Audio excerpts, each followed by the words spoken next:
अस्सलाम वालेकुम नाज़रीन, हाईटेक न्यूज के खबरनामे में आपका खैर मकदम है। मैं हूं नेहा खान। नजर डालते हैं आज की अहम खबरों पर। TGIIC की चेयरमैन निर्मला जग्गा रेड्डी ने कहा है कि सरदार सर्वाई बापन्ना गौड़ महाराज एक अजीम इंसान थे जिन्होंने निचले तबके के लोगों को मुत्तहिद किया और मुगलों की जालिमाना हुकूमत के खिलाफ जद्दोजहद की। उन्होंने संगारेड्डी कलेक्ट्रेट में जिले कलेक्टर क्रांति वेल्लूर की सदारत में BC वेलफेयर के अहदेदारों के साथ एक इजलास मुनक्किद किया और इस मौके पर कहा कि संगारेड्डी कलेक्ट्रेट में ये प्रोग्राम मुनक्किद हो रहा और डिपार्टमेंट के ज़रिए एहतमाम सरदार सर्वाई बापन्ना गौड़ महाराज की 315वीं बरसी के प्रोग्राम में बतौर मेहमानी खुसूसी शिरकत की और खिताब किया।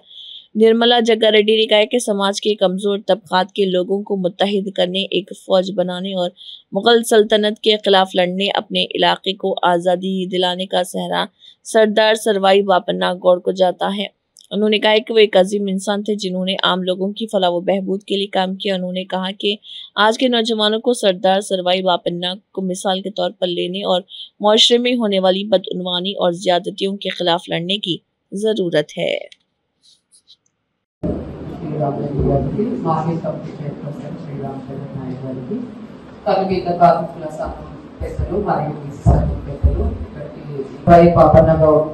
తొలి తెలుగు బహుజన చక్రవర్తి వారు శివాజీ మహారాజుకి సమకాలికుడు.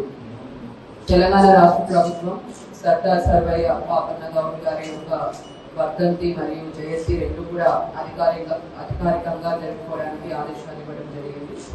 మరి ఈరోజు మనము జిల్లా కలెక్టరేట్లో అందరి సంఘ పెద్దలతో, ప్రభుత్వ అధికారులతో మరియు ప్రజాప్రతినిధులతో ఈరోజు ఈ వర్ధంతి కార్యక్రమం అన్నది మనం జరుపుకుంటూ ఉన్నాము.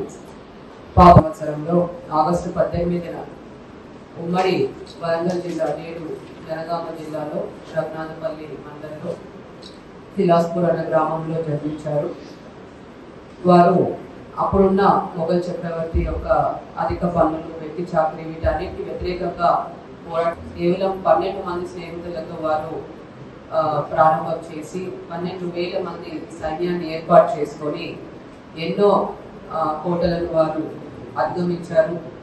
చివరకు మన గోల్కొండ కోట కూడా వారు అధిగమించి అక్కడ కూడా వారు 7 నెలల పాటు కూడా పరిపాలన గోల్కొండ కోట నుంచి చేశారు.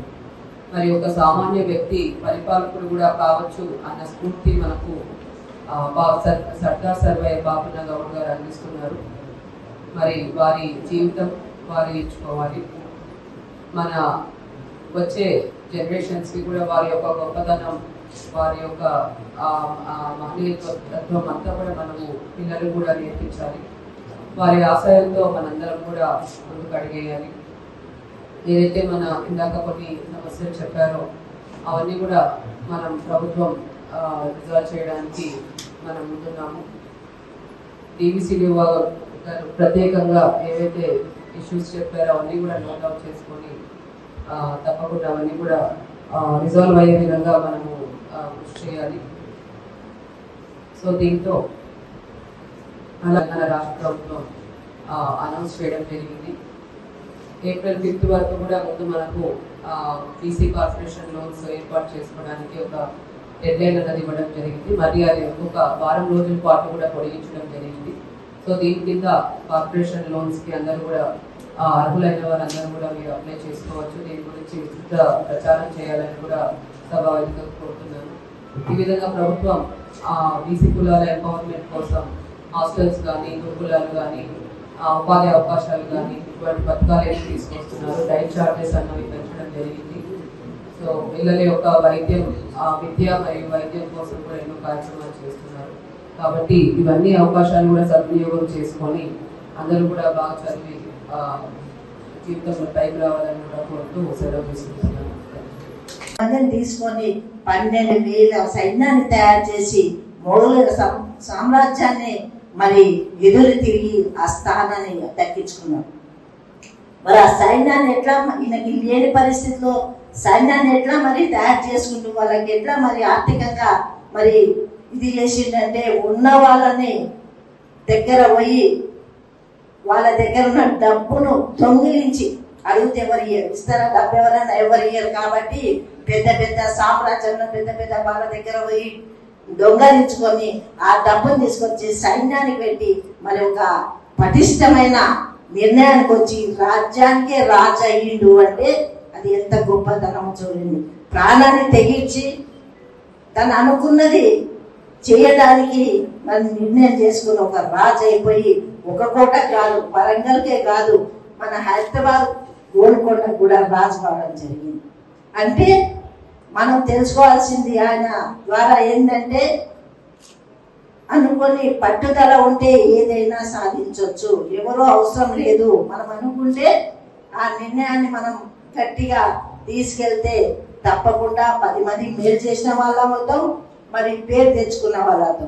కాబట్టి మనం కూడా గౌడ సంఘం వాళ్ళు నిజంగా గర్వించాలి. నేను గౌడ సంఘానికి చెందిన ఆడబిడ్డనే కాబట్టి నేను నిజంగా చాలా సంతోషిస్తా. ఆ కులంలో పుట్టిన మరి ఇలాంటి నాయకులు ఉన్నారు, ఇప్పుడు కూడా ఉన్నారు. అట్లాంటి ఇంకా కూడా ఎదిగి మన సమాజం కోసం మనం అందరం కూడా పాటుపడి మరి ఈ స్ఫూర్తిదాయకాన్ని ముందుకు తీసుకెళ్దామని తెలియజేసుకుంటూ, అలాగే